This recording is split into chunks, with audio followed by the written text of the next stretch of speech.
Hello there everyone, and welcome back. I'm Petra Van Dale. I'm a life coach and advocate for survivors of narcissistic and emotional abuse. So today I just want to speak on the subject of acknowledging to yourself and admitting to yourself that you are in a relationship with someone with NPD. Now this can be a very trying time to go through. As we all know, narcissistic abuse is horrendous. It is very insidious. When you try and tell the outside world of what is going on within your relationship or your marriage, to them it seems like some fantasy that you have made up, because it just seems so unreal. And those of you or those that know your partner will not believe you in most cases, because as we all know, what does a narcissist do to the outside world? They are the face of perfection. And they are loving and they are kind, or at least that's how they try to come across. So they manipulate not only you, but also those who are in your direct environment by way of family or friends. So acknowledging and admitting to yourself that you are married or committed in a committed relationship with someone with this personality disorder is very, very difficult. And as we all know, this was true for myself as well, is that when we relay our stories to those outside of the relationship, it is very difficult for them to believe us, because they see this mask on the outside, and they cannot even begin to understand what it is that you are experiencing, because it just seems so far-fetched, so unreal. So what do they usually say, with good intention, is, well, if you are in the middle of an abusive relationship, or if you are in an abusive relationship, just leave. Now that is a very simple thing to say, but it is a very challenging thing to do. And I believe that breaking away from a relationship or a marriage it starts with the fact that you admit to yourself that you are in an abusive relationship, and I think this is the most difficult thing for men and women alike, to admit to ourselves that we are being abused and that we are in an abusive relationship. So, admitting to yourself can be a very difficult thing to do, because when we are involved with people with narcissistic personality disorder, or people who show very strong traits of narcissism, is that we tend to downplay it. We try to fathom it out. We try to understand it. We try to change our behavior, change the way we speak, change everything about ourselves to fit the demands of the narcissistic spouse or partner. And having said that, this ultimately means that you are invested in this relationship at the expense of your own happiness, at the expense of your own peace of mind, at the expense of your health, your mental well-being, your physical well-being, your spiritual well-being. It is all at a very high cost. So admitting to yourself is step number one. And when we try and change our behavior, when we try to understand our spouse or our partner at a deeper level, it just takes away from ourselves. And this is why so many of us end up feeling very small, have no self-confidence whatsoever. We are afraid. We take on blame. We take on guilt. We take on shame. All of these very validated emotions, but also emotions and feelings that are not constructive at all. So, the best way to admit to yourself is that there are several things, of course, several things that happen in these relationships. And I think, priority or rule number one is that it is a one-sided relationship. You will find yourself investing all your inner resources, your time, your energy, your finances, your peace of mind, Everything that belongs to you, you will be investing into this relationship, and you are going to get no payback on that. So the way a healthy relationship works is when you invest, you gain from that. It is a two-way street. You give, your partner gives, and you meet each other in the middle. It is a relationship of respect and harmony, and conflicts that are usually quickly solved. That is a healthy relationship. The number one points being love and respect, and that there is equality. And in abusive relationships, there is never equality. It is always about you begging, groveling, putting yourself down, making them feel superior, putting them on that pedestal. And it is not constructive at all. These relationships are very destructive. So that is the number one sign, is, am I in a relationship of equality? Is it me doing all the investing, the inner resources, or is there feedback? Is it a two-way street? And an abusive relationship, it is never a two-way street. It is always a one-sided relationship. So this ultimately means that you carry all the responsibility. You are the one who is always, again, investing. You are the one who is always correcting. You are always taking responsibility, not only for yourself, but also for what your partner does or does not do. And this, some of us stay in these relationships for a few months. Some of us stay in them for decades. But at the end of the day, it is about admitting to yourself and then taking responsibility for yourself to break away from these relationships. Now, I know that having said that, it's a very easy thing to say. I've been through this, where I was invested in a romantic relationship for 8 years, and everyone warned me, and the signs were there, and people tried to get me away physically, and I kept going back. So it is not something that someone else can decide for you to do. That is an awakening that you yourself have to gain momentum on. You have to come to a point, it's usually a point of desperation, where you just don't see any way out of this relationship. No matter what you do or no matter what you say, it is always a dead end. The patterns are being repeated over and over and over again. So it's an awakening that you have to come to. It is not something that someone else can do for you.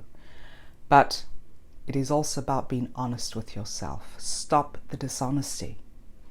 Being honest with yourself is acknowledging that you are being abused, is acknowledging that you are just a fragment of who you used to be, and that this relationship is literally eating you up alive. Your energy is going, you're having sleepless nights, you're in fear of your life in some cases, you are hypervigilant. These are all warning signs. So another thing that plays into that is the fear, fear of being alone. If I leave my narcissistic spouse or partner, I will be alone. That is a fear that often comes or often shows up, rears its head. The fear of being able to fend for yourself. Can I make enough money to support myself? It's the fear of losing the children. That is a very, very validated fear, because, as some of you have already experienced, sadly enough, is that when you choose to leave these narcissistic relationships, the narcissist then turns against you even more and uses the children as pawns to get to you. So the children are caught in the middle of this warfare.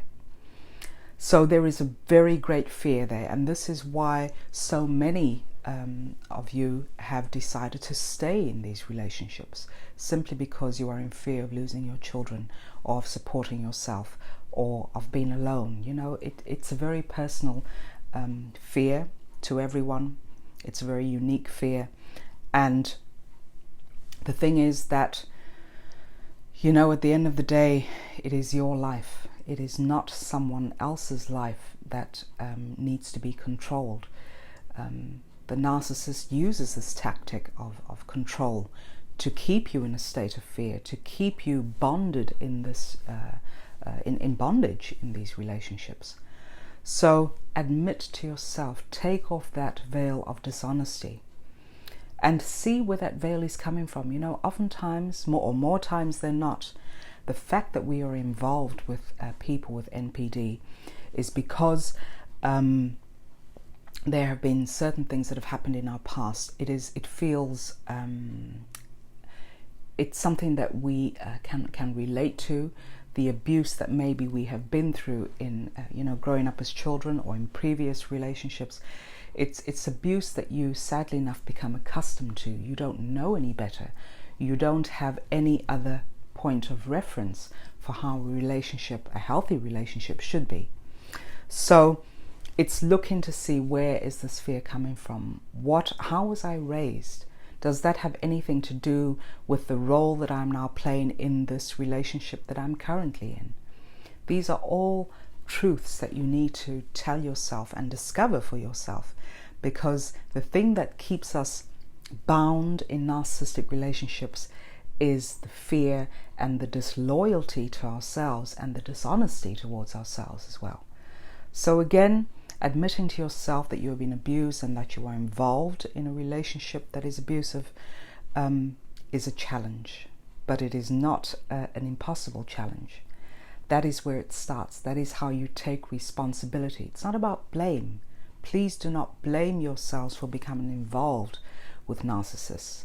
It's about taking responsibility. When you become awakened to that fact, then you can take responsibility to free yourself and do whatever is necessary to secure yourself and your children.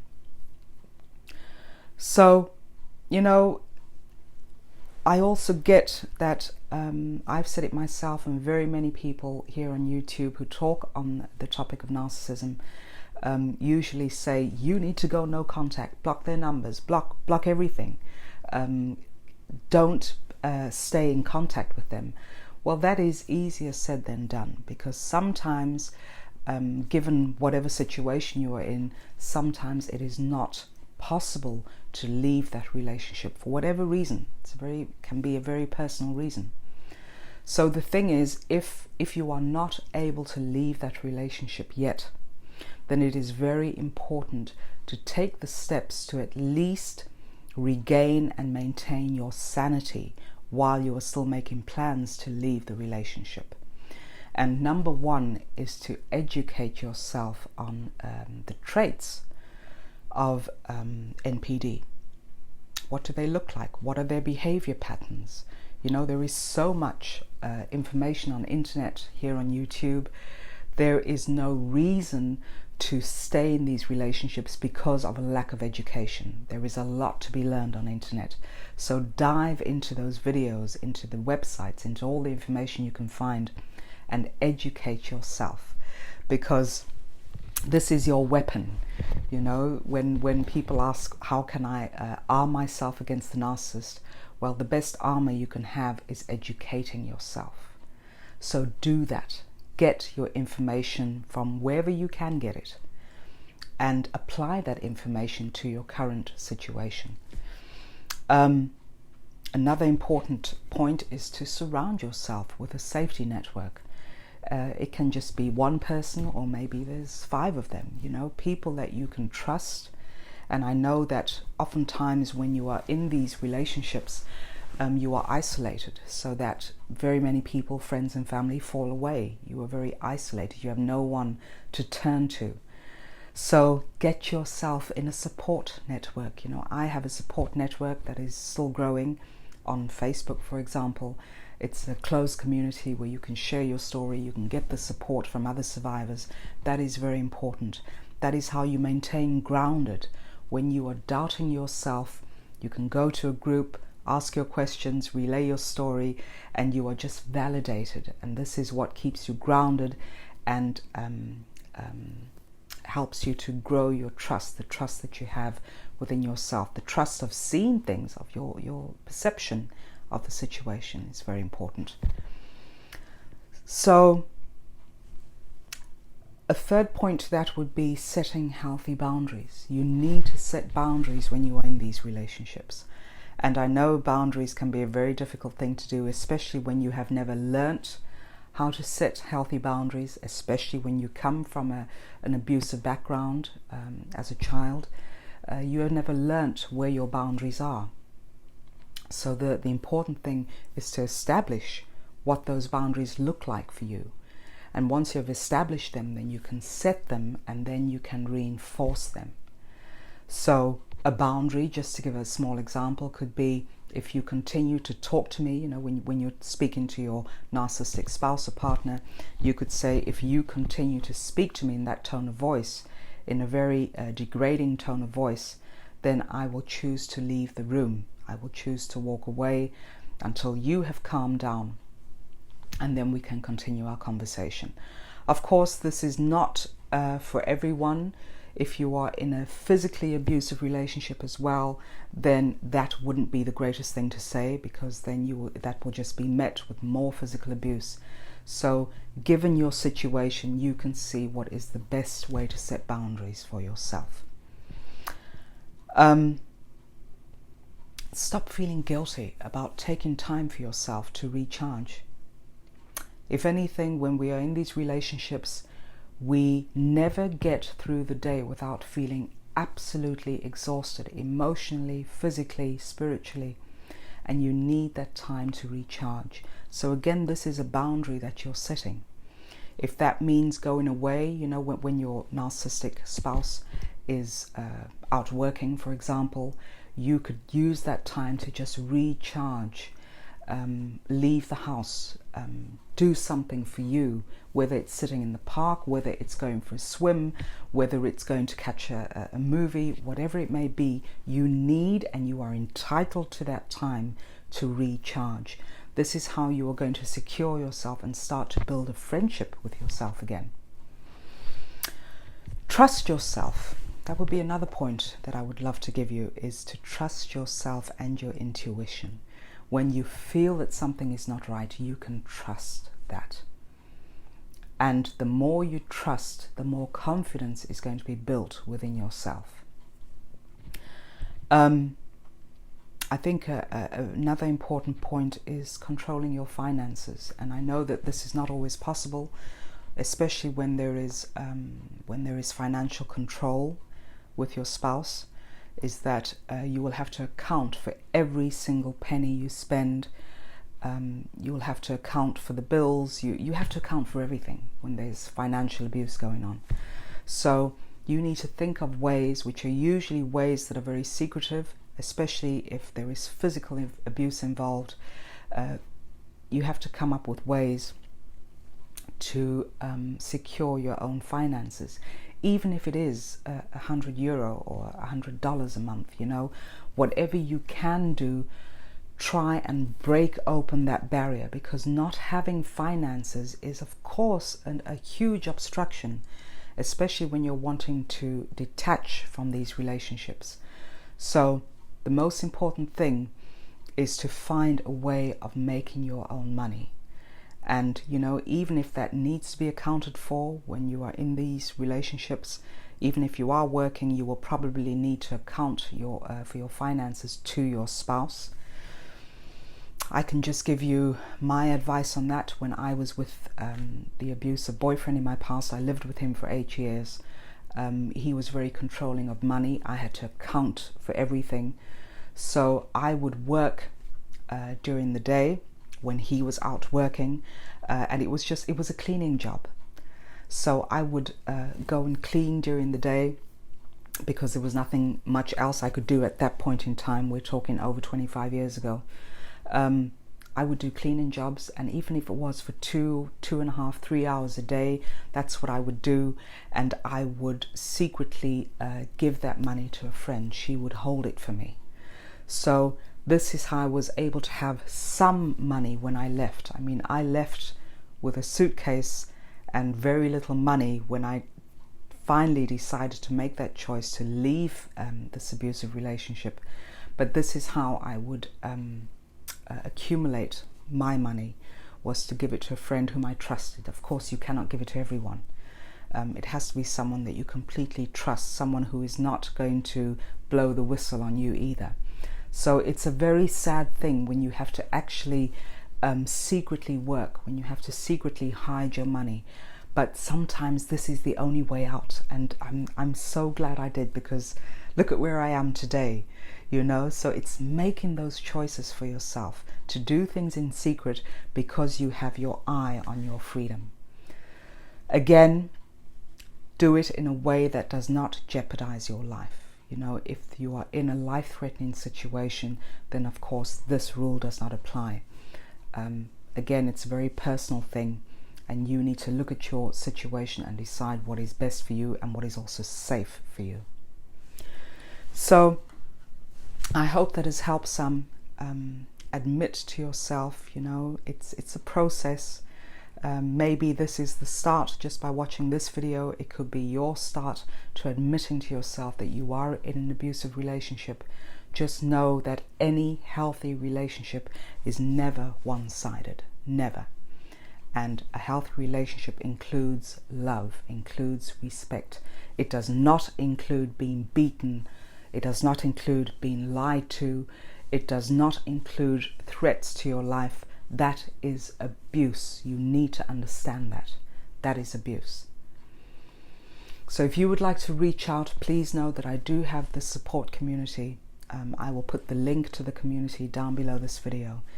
And please keep your questions and queries coming. I will answer as many as I can. And take care of yourself and prioritize yourself. Thank you again for watching, and see you all next time. Bye for now.